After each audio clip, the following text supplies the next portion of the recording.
Jack's story to sort of introduce you to Martine's journey in laminitis. Of course, well, before I became an EVM ambassador, I had Jack from about 10 months old, and he was not an overweight pony whatsoever. Unfortunately, he became victim to a diet founder, which was a very acute, quick onset founder brought on by too much grain in his diet and reducing his work intake.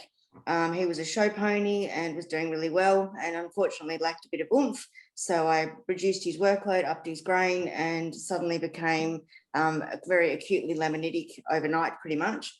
Went through a lot of work with my vets. They went overseas, got some information.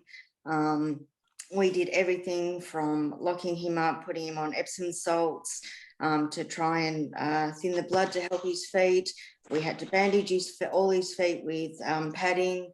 He lived in basically a wet sand paddock, in a really small confined area to minimise his movement. As you can see by one of the pictures, he used to stand in a children's wading pool to just try and reduce. I love that. That's fantastic. That actually became a really, really handy tool for those who won't have horses that wear ice boots or stand in ice buckets.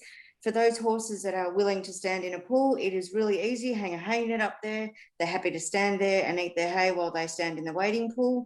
That became a really useful tool for myself during the time. We ended up having to put on glue-on shoes, which back 20 odd years ago weren't the done thing, which obviously now Dr. Chris is showing so many new variances of shoes out there nowadays for laminitis. He was a different pony to shoe. He was actually down on the heels, more up on the toes, completely unconventional. Just goes to show that not every horse fits the same banner. But unfortunately, it was just trial and error. It took a lot of years to get him paddock sound. He was never rideable again, unfortunately. But that was basically Jack's story.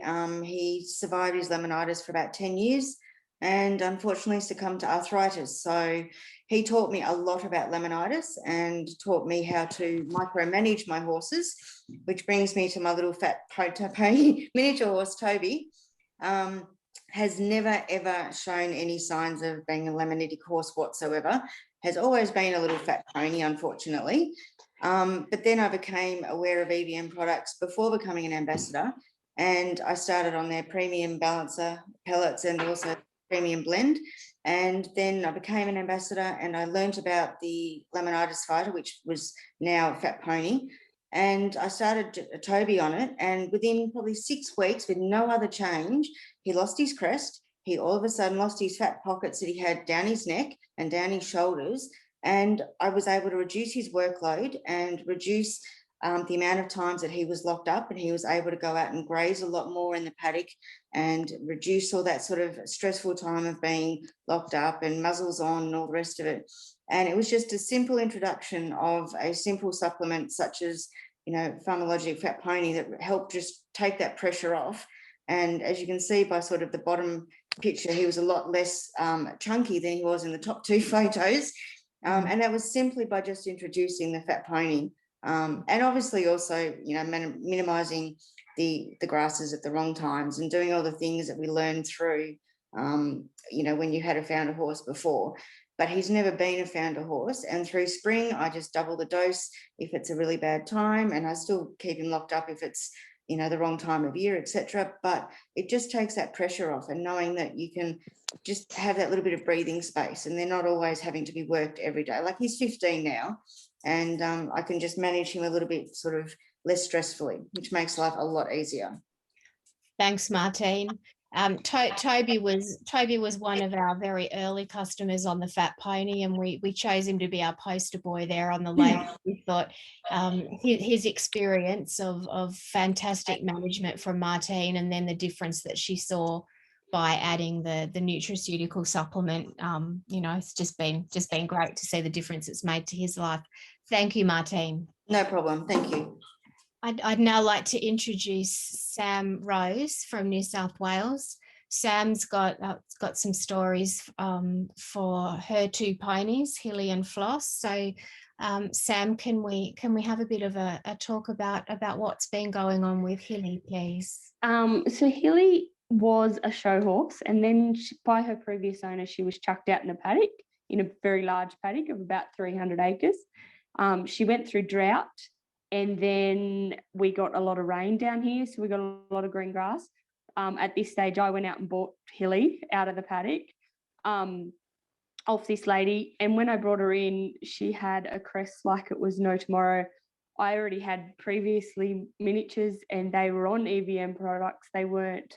I had a mare, and she was on Fat Pony, which had been really, like, it made a difference, massive difference to the amount of work I had to give her.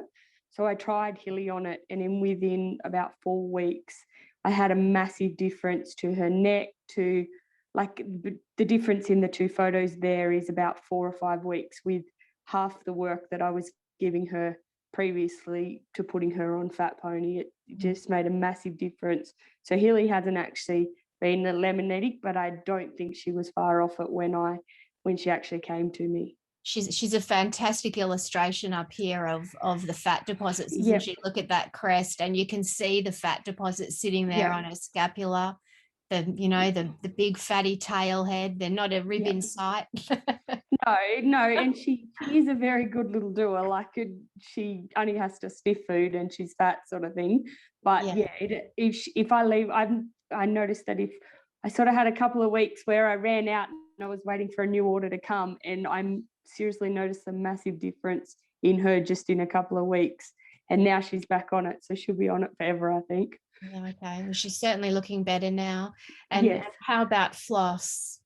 Okay, so Floss come to me, and this photo here was a day after Floss was dropped off to a girlfriend's house. I got offered to lease Floss. She came, they picked her up out of the same paddock Hilly came out of. Her feet were seriously overgrown. As soon as I seen her the next day, I realised there was something majorly wrong. So we rushed her into the vet, and the closest vet to us is 60 k's away. And the vet said straight away she had laminitis, and she doesn't know how long she'd actually had it. So she wasn't actually overweight, but she had a massive crest. She was always also very stressed, and her feet were really overgrown. So the first thing we did was try and get the feet under control. I put her on Fat Pony straight away, and she also had Premium Blend and Omega Balancer, and within 6 weeks we've had a massive difference. We have had a lot of feet issues with her. She gets her feet done every 3 weeks. She's had 3 abscesses as well as seedy toe, all from the vets said that it's all from the laminitis. It's just all coming out in the bottoms of her feet. But at this stage, I've had her about 9 weeks now, and we've got her so she's sound now, so we can actually trot, can around the paddock, And that's going to make her management much easier, isn't it? Once you get her down to the point where she can exercise. I was trying to, I had a sound, and then we all of a sudden we had all the abscesses come out in her feet, and it's just, it's been a bit of a rocky road with this one. No, she's beautiful. I'm pleased you've invested the effort in her. Thank you so much, Sam.